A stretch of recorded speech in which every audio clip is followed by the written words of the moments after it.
Un caluroso abrazo a la distancia desde la ciudad de Maracaibo, Venezuela, para el mundo. Les habla su amigo y maestro en la plenitud del reino, Miguel Faría, que les da la bienvenida a todos nuevamente a su espacio, Cápsulas del Reino. Buenos reyes y reinas, hoy traemos nuevamente un plato, un banquete, un suculento banquete a la mesa, donde se sientan los reyes que son ustedes, un nuevo tema que lo vamos a analizar en perspectiva. El tema se llama de la siguiente manera: la plenitud de Cristo y la plenitud de Dios en perspectiva. Esa es la manera como la vamos a analizar dentro de un plano de observancia, de análisis, de estudio y poder llegar a las conclusiones pertinentes y a las que haya lugar. Todo análisis, todo estudio concienzudo, responsable, debe llevarnos a conclusiones, a términos responsables y concienzudos. Eso es muy, pero muy importante tomarlo en cuenta y considerarlo cada vez o toda vez que usted pues ha tomado estas precauciones a la hora de entrar en un análisis y en un estudio con respecto a un tema. Ok, el tópico que vamos a analizar en este momento son varios tópicos que estaremos analizando en lo que es este tema, la plenitud de Cristo y la plenitud de Dios en perspectiva. Pero hoy analizaremos dos tópicos en particular, que tiene que ver con su similitud y sus diferencias. ¿Cuáles son las similitudes, y cuáles son las diferencias entre estas dos o estos dos temas, estas dos dimensiones? Repito, como lo es la dimensión de la plenitud de Cristo y la dimensión de la plenitud de Dios. Bueno, yo comenzaría con una de las diferencias. Por ejemplo, ¿qué es la plenitud de Cristo? La plenitud de Cristo, según Pablo, escribiéndole a los Efesios en el capítulo 1, versículo 21 en adelante, el apóstol dice básicamente de la siguiente manera: y lo dio por cabeza, hablando de Cristo, lo dio por cabeza a la iglesia, la cual es su cuerpo, la plenitud de aquel que todo lo llena en todo. Entonces, si la iglesia es la plenitud de Cristo, entonces estamos hablando del conglomerado de el corporativo, el colectivo de hombres y mujeres durante el primer siglo que integraron la iglesia. De hecho, cabe destacar que todas estas personas que formaron parte de la iglesia durante el primer siglo fueron predestinados, fueron llamados por causa de una predestinación, fueron justificados y glorificados, porque así soberanamente había sido determinado desde antes de la fundación del mundo. ¿Qué quiero decir con esto? Quiero decir con esto es que no todo el mundo entró a la iglesia. No toda la humanidad del primer siglo entró a conformar o a ser parte de la iglesia. Solamente los que ya estaban predestinados desde antemano o desde antes de la fundación del mundo. De manera que no puede haber ningún tipo de confusión con esto, porque eso está muy claro en las Escrituras. Entonces, la iglesia, una de las diferencias de la plenitud de Cristo fue que la iglesia solo contenía un selecto número, un conglomerado o un corporativo de individuos, que de paso es bueno destacarlo también, que fueron individuos llamados y escogidos o predestinados de las dos casas, la casa de Israel y la casa de Judá, que fue con quienes se concertó o se cortó o se estableció el nuevo pacto, el pacto de la gracia en la sangre de Cristo. Fue con estas dos casas, ellos fueron los receptores, y de estas dos casas fue que fueron llamados los individuos que conformaron la iglesia. De manera que el resto del mundo y gran parte de estas tribus, de estas dos casas, quedaron fuera de este propósito, de este misterio, de este secreto tan importante como lo fue Cristo y la iglesia, su cuerpo. Cristo cabeza, la iglesia su cuerpo. Entonces, esto es una diferencia en comparación a lo que es la plenitud de Dios. ¿Cuál es la diferencia? Bueno, que en la plenitud de Dios entran todos los seres humanos, todos, sin la exclusión de ninguno. Mientras que en la plenitud de Cristo hay exclusión, el nuevo pacto excluye, porque muy claramente, muy específica y enfáticamente te dice que este es el pacto, según Hebreos capítulo 8, que haré en aquellos días con la casa de Judá y con la casa de Israel. Entonces, bien enfático lo que ahí se está estableciendo con respecto a lo que es la exclusión. Pero fíjate que cuando hablamos de la plenitud de Dios, es muy distinto. La plenitud de Dios es incluyente. En la plenitud de Dios, que es la dimensión actual para el tiempo presente, cabemos todos y cada uno de lo que hacemos vida hoy en el planeta. Pero esta realidad no data de estos tiempos o de este tiempo actual en el que estamos viviendo, sino que esta realidad viene en camino o de camino desde el año 70 después de Cristo. Me estoy explicando. Desde el año 70 después de Cristo, esto es una realidad presente, actual y activa en cada ser humano, repito, que hace vida en el planeta, sin importar su distingo, su clase, su color, su lengua, su nacionalidad, ni su religión incluso. Aquí están incluidas todas las religiones del mundo. Son plenitud.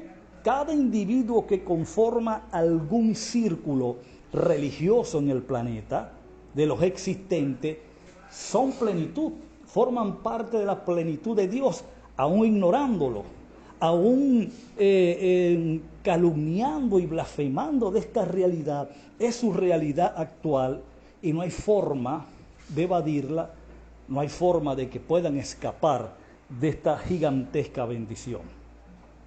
Es muy importante. Fíjate, 1 Corintios capítulo 15, del verso 26 en adelante, Pablo dice claramente que una vez que Cristo hubo terminado su reino, el que el Padre le entregó, ¿ok? El Padre le entregó su reino y le coloca términos, porque te dice claramente que es hasta, dijo Pablo, hasta que su postrer enemigo, que fue la muerte, sea puesto por estrado de sus pies. Un hecho, un acontecer notorio, histórico, conocido por el mundo, parte de nuestra historia o de nuestra era, como fue el año 70 después de Cristo, cuando la ley es consumada, la ley es enrollada como un pergamino, es un capítulo cerrado. Entonces el pecado pierde el poder, porque quien le dio el poder al pecado fue la ley. Y una vez que el pecado perdió el poder en el resto de la humanidad, exceptuando a la iglesia, entonces la muerte fue sórbida en victoria. ¿Ok? Entonces allí termina la muerte. Ese fue el término o la finalización del reinado de Cristo, y él mismo entregó el reino al que le sujetó a él todas las cosas. ¿Para qué? Para que Dios, su plenitud, y no arras y no anticipo, porque Cristo fue las arras del Espíritu, fue un adelanto de la herencia, mientras que en el año 70 se entregó el resto de la herencia para que fuese la plenitud de la herencia la que la iglesia número 1 disfrutara, haciendo un trasbordo, un tránsito, una transición de Cristo a Dios. Y al estar en Dios, que es la actualidad, que es el tiempo presente, por supuesto que ella heredó el resto de la herencia, y el mundo que estaba excluido en Cristo entra directamente a heredar. Entonces, una vez culminado, consumado el misterio Cristo, comienza lo que es la plenitud de Dios, que es lo que tenemos presente hoy. Una plenitud donde todos entramos, donde todos heredamos. Es muy importante entender esto, pero muy, muy importante, como parte de una diferencia que existió entre estas dos plenitud. Entonces, número 1, la plenitud de Cristo fue excluyente, porque solo incluía, repito, a un selecto o conglomerado corporativo, individuos de las dos casas, de la casa de Israel y de la casa de Judá, mientras que la plenitud de Dios, obviamente observamos que Dios viene a ser todo y en todo, según 1 Corintios capítulo 15, enfáticamente lo dice desde el verso 26 en adelante, que Dios vino a ser todo y en todos los seres humanos. Eso es una realidad hoy, repito, viva, activa, a la que el hombre haría bien en prestar atención y despertar en ese ámbito, en esa dimensión, y disfrutar de lo mejor que tiene la vida. Eso es muy importante. Otra diferencia número 2, que es notoria entre lo que es la plenitud de Cristo y la plenitud de Dios. Bueno, la plenitud de Cristo se da o se origina o es el resultado de dos pactos, o vamos a enfocarlo desde un pacto que es el pacto de la gracia.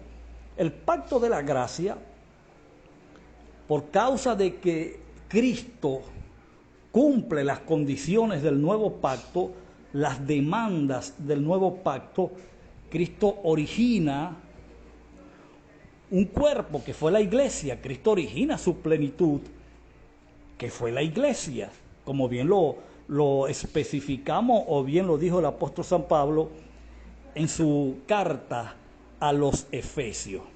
Pero ¿qué pasa con los pactos? Los pactos siempre fueron restrictivos. Si usted se pone a analizar los dos grandes pactos de la Biblia, el pacto de la ley y el pacto de la gracia, usted lo que va a notar allí, número 1, es exclusión. Número 2, usted va a notar ahí a Dios en su plenitud comprimido, limitado, restringido por causa de los pactos. Y número 3, siempre fueron excluyentes porque solo consideraron a las 12 tribus de Israel. Claro, todo esto fue por causa de un pacto el cual Dios hizo para con sus padres, Abraham, Isaac y Jacob. Pero cuando se cumplen, cuando llegan los tiempos de la consumación de todas las cosas, y Dios en Cristo cumple, consuma cada aspecto profético, cada elemento, ingrediente, cada tipología, cada fotografía, sombra, ejemplo profético contenido tanto en los salmos como en la Torá o en la ley como en los profetas del antiguo pacto. Cristo viene y le da cumplimiento a esto, le da total y absoluta consumación, lo lleva a feliz término. Por supuesto que todo esto lo que se convierte es en una antesala, porque cuando todo es consumado, todo llega a su conclusión y finalización. ¿Para qué? Todo lo que termina siempre da lugar o espacio a algo nuevo. ¿Y qué fue lo que se originó después del año 70 cuando todo fue consumado? ¿Cuál fue el resultado de la consumación de todas las cosas escritas, tanto en la ley como en los profetas y los salmos? La manifestación plena, sin comprensión, sin estar comprimido, sin estar restringido. Toda la plenitud de Dios se manifestó en cada individuo y en cada ser humano, para que en este tiempo de la plenitud de Dios podamos disfrutar todos los seres humanos que a bien así hayamos despertado y a bien tengamos pues disfrutar de esta herencia plena, hacer uso genuinamente, disfrutar de la vida, añadir felicidad, gozo, progreso. Mientras que en la plenitud de Cristo solo tenían derecho al disfrute, no de una herencia plena, sino de una herencia por arras. La llamó Pablo cuando dijo en Efesios capítulo 1 de que ellos habían recibido el Espíritu como las arras, y el término arras implicó un adelanto, un anticipo de una herencia. Por eso, esa es otra de las grandes diferencias entre la plenitud de Cristo y la plenitud de Dios. Ahora, en la plenitud de Dios no solo se hereda la total herencia, se complementa lo que faltó a los que habían solo recibido un adelanto, y el resto de la humanidad que estaba excluida por causa de los pactos entra a ser un disfrute total y absoluto de toda la herencia. Entonces, viéndolo desde esta perspectiva, por supuesto que es una gran diferencia. ¿Por qué es una gran diferencia? Bueno, porque ahora Dios puede ser Dios evolucionando como hombre. Ahora Dios tiene la libertad de tratar con el resto de la humanidad, porque no hay un pacto que excluya al resto de la humanidad. Porque ahora Dios puede evolucionar como hombre, en su sabiduría, desplegar todo el esplendor y esencia de su sabiduría, de su ciencia, especialmente su amor, que excede a todo conocimiento y que es la fuerza más vital y poderosa del universo.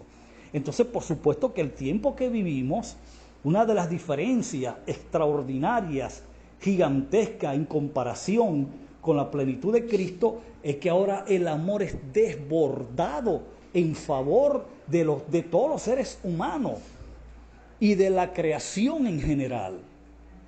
Estamos hablando de una obra universal, de una obra para el universo, y eso pues hay que tomarlo en cuenta. Es muy importante que usted entienda esto y haga un disfrute de esta gran y gigantesca bendición o provisión. Bueno, amados reyes, el tiempo terminó y el que me queda es para agradecerle por estar allí presente. Será entonces hasta la próxima intervención. La segunda cápsula sería de el tema la plenitud de Cristo y la plenitud de Dios en perspectiva. Un abrazo y será hasta la próxima.